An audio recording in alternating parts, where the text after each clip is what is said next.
भक्तों, क्या आपके साथ कभी ऐसा हुआ है कि मन बेवजह घबराने लगे और अचानक घर में कलह, बीमारियां और नुकसान होने शुरू हो जाएं और लाख इलाज के बाद भी आपकी समस्या का समाधान ना हो? अगर हाँ, तो ध्यान से सुनिए। आज का विषय साधारण नहीं है।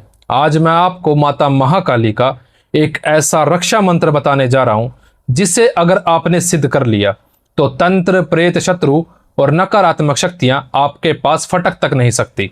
लेकिन अगर आप इनमें से एक नियम भी भूल गए तो शक्ति उल्टा असर भी कर सकती है। तो इसीलिए वीडियो को बिना स्किप करे और अंत तक जरूर देखना ताकि जानकारी आपको अच्छे तरीके से समझ में आ जाए। तो चलिए भक्तों, वीडियो को शुरू करते हैं। जय श्री महाकाल भक्तों, हर हर शिवाय। शिवाय दरबार चैनल में आप सभी का स्वागत है। देखिए, आज के समय में क्या हो गया है कि लोग एक दूसरे के साथ आमने सामने से ना लड़कर एक दूसरे के ऊपर तंत्र क्रिया करवाते रहते हैं। और जब लोग एक दूसरे के ऊपर तंत्र क्रिया करवाते हैं तो उनके घरों में बहुत बड़े बड़े नुकसान होने शुरू हो जाते हैं। उनके घरों में अकाल मृत्यु तक हो जाती है। और जब ऐसा लोगों के साथ होता है तो वह भक्तों के पास इलाज करवाने के लिए जाते हैं, लेकिन इलाज करवाने के बाद भी उनका शत्रु उनके ऊपर बार बार तंत्र क्रिया करवाता रहता है। और जब ऐसा लोगों के साथ होता है तो वो सोचते हैं कि ऐसे बार बार कब तक हम तंत्र की काट करवाएंगे। तो ऐसे लोगों के लिए यह चीज बहुत ज्यादा जरूरी है कि कोई ना कोई शक्ति उनकी हर पल रक्षा करे। और जो आज मैं आपको माता महाकाली का रक्षा मंत्र बताने जा रहा हूं, अगर आप इस रक्षा मंत्र का प्रयोग कर लेते हैं और उसके बाद अगर आप चाहे कहीं भी चले जाते हैं, चाहे शमशान में या चौक चौराहे से निकलते हैं, या फिर कोई भी आपका शत्रु आपके ऊपर कितनी ही बड़ी तंत्र क्रिया क्यों ना करवा दे, वह आपका कुछ भी नहीं बिगाड़ पाएगी, क्योंकि उस तंत्र से माता महाकाली स्वयं आपकी रक्षा करेगी। और जो लोग भक्ति भगताई के मार्ग में नए हैं, जब वो लोग साधनाएं करते हैं तो उन लोगों को इस चीज की जानकारी नहीं होती कि साधना शुरू करने से पहले रक्षा मंत्र का प्रयोग करके सुरक्षा घेरा लगाना होता है। और मैंने ये चीज आपको काफी बार बताई है कि जब एक साधक साधनाएं करता है तो सकारात्मक शक्तियों के साथ साथ नकारात्मक शक्तियां भी आती हैं। और जो लोग सुरक्षा मंत्र का प्रयोग नहीं करते तो वह नकारात्मक शक्तियां बड़ी ही आसानी से उस साधक के शरीर में प्रवेश कर जाती है, उनके बड़े से बड़े नुकसान करना शुरू कर देती है। तो जब भी आप साधना करें तो आपको हमेशा इस चीज का ध्यान रखना है कि रक्षा मंत्र से आपको अपने चारों तरफ सुरक्षा घेरा जरूर बनाना है, ताकि कोई भी नकारात्मक शक्ति आपकी साधना में विघ्न ना डाल सके। और जो मंत्र मैं आपको बताने जा रहा हूं, इस मंत्र का प्रयोग आप साधना शुरू करने से पहले सुरक्षा घेरा बनाने के लिए कर सकते हैं। काली तंत्र और रुद्रामल तंत्र में स्पष्ट कहा गया है कि रक्षा विहीन साधना साधक के लिए ही संकट बन जाती है, अर्थात बिना सुरक्षा मंत्र के की गई साधना नकारात्मक शक्तियों को आकर्षित करती है। इसीलिए शास्त्रों में सबसे पहले रक्षा कवच का विधान बताया गया है। और ये चीज आप हमेशा याद रखना, रक्षा मंत्र आवाज नहीं करता लेकिन असर गहरा करता है। तो चलिए सबसे पहले जानते हैं साधना के नियमों के बारे में। देखिए, ये साधना आपकी 21 दिनों की रहेगी और 21 के 21 दिन तक आपको जहां पर आप पूजा करेंगे, साधना करेंगे, जो आपका पूजा स्थल है, वहीं पर आपको जमीन पर आसन लगाकर सोना है। साथ में आपको ब्रह्मचर्या का पालन करना है, यानी कि 21 के 21 दिनों तक आपको शारीरिक रूप से भी और मानसिक रूप से भी ब्रह्मचर्या का पालन करना है। और जब तक ये आपकी साधना चलेगी तब तक आपको भूल कर भी तामसिक चीजों का सेवन नहीं करना, जैसे कि मांस, शराब, अंडा। और यह साधना तो उन लोगों के लिए बहुत ज्यादा उत्तम रहेगी जो लोग पहले से ही महाकाली की भक्ति कर रहे हैं, जो माता महाकाली को गुरु मानते हैं, जो उनकी साधनाएं पहले से ही कर चुके हैं। तो अगर वो ये साधना करेंगे तो उनका मंत्र बहुत ही जल्दी सिद्ध हो जाएगा। और साधना शुरू करने से पहले, यानी कि एक दिन पहले, आपको अपने घर के देवी देवताओं को भोग देना है, यानी कि आपके कुल देवता, कुल देवी और पितर देवता, और साथ में जिनको स्थान देवता, नगर खेड़ा भी बोला जाता है, उनको भी आपको एक दिन पहले भोग देना है। उनसे और अपने घर के देवी देवताओं से आपको इस साधना के लिए अनुमति लेनी है, ताकि आपको साधना में सफलता जल्द से जल्द प्राप्त हो जाए। और अगर आपने गुरु बना रखा है तो ये आपके लिए बहुत ही अच्छी बात है। अगर आप इस साधना को अपने गुरु महाराज के सानिध्य में रहकर करेंगे तो आपके लिए बहुत ज्यादा अच्छा रहेगा।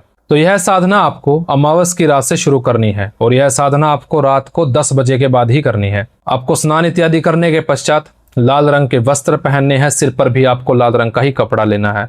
साथ में इस चीज का आपको ध्यान रखना है कि साधना में आपको लाल रंग के ही आसन का प्रयोग करना है। फिर उसके बाद आपको जो आपका पूजा स्थल है वहां पर आपको लकड़ी की पटरी के ऊपर गंगा जल का छिड़काव करके उसके ऊपर आपको 1.25 मीटर लाल रंग का कपड़ा बिछाना है। फिर उसके बाद जो भी आपके पास माता महाकाली की मूर्ति या तस्वीर है, वह मूर्ति या तस्वीर आपको उस आसन पर विराजमान करनी है। आपको इस चीज का ध्यान रखना है, गलती से भी आपको माँ के उग्र स्वरूप की मूर्ति या तस्वीर नहीं रखनी। हमेशा आपको माँ के सौम्य स्वरूप की ही मूर्ति या तस्वीर रखनी है। फिर उसके बाद आपको माता महाकाली के नाम का चौमुखा दिया लगाना है सरसों के तेल का। और एक चीज का आपको ध्यान रखना है, क्योंकि ये गलती बहुत सारे लोग करते हैं। जब आप माँ के लिए चौमुखा दिया लगाएंगे तो आपको 4 बातियों का ही प्रयोग करना है। बहुत सारे लोग सिर्फ 2 बातियों का प्रयोग करते हैं और उनको क्रॉस करके लगा देते हैं। आपको हमेशा चौमुखे दिए में 4 बातियों का ही प्रयोग करना है।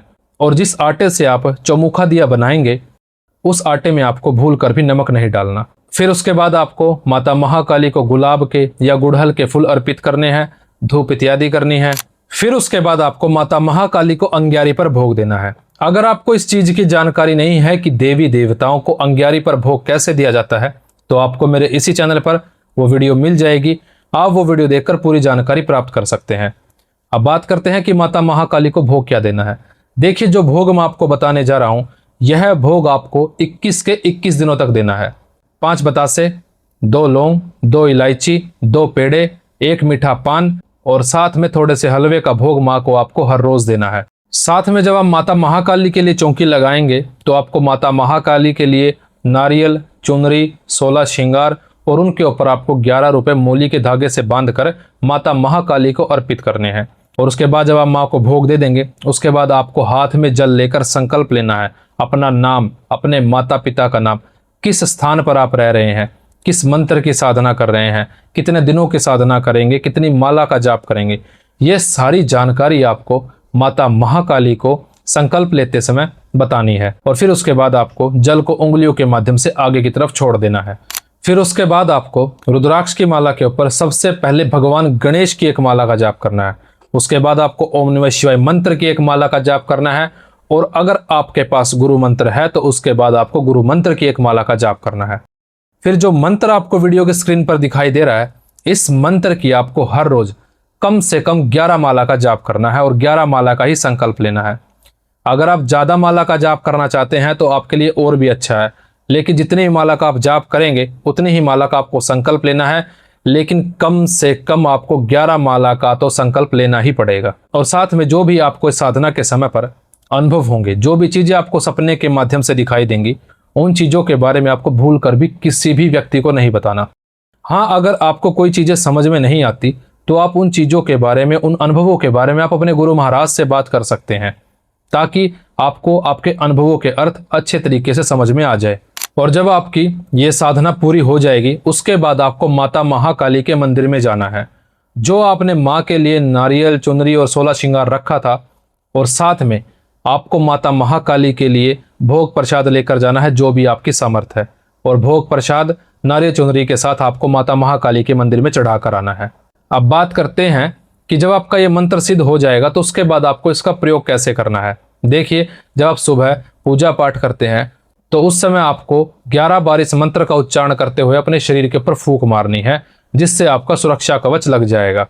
और साथ में जब आप साधना करेंगे तो साधना शुरू करने से पहले आपको 11 बार या 21 बार इस मंत्र का उच्चारण करते हुए अपने शरीर पर फूंक मारनी है, या फिर आपको चाकू से अपने चारों तरफ इस मंत्र का उच्चारण करते हुए सुरक्षा घेरा बनाना है। और जब आपका सुरक्षा घेरा लग जाएगा तो कोई भी नकारात्मक शक्ति आपको छू तक नहीं पाएगी, आपकी साधना में विघ्न नहीं डाल पाएगी, जिससे आपको आपकी साधना का फल पूर्ण प्राप्त होगा।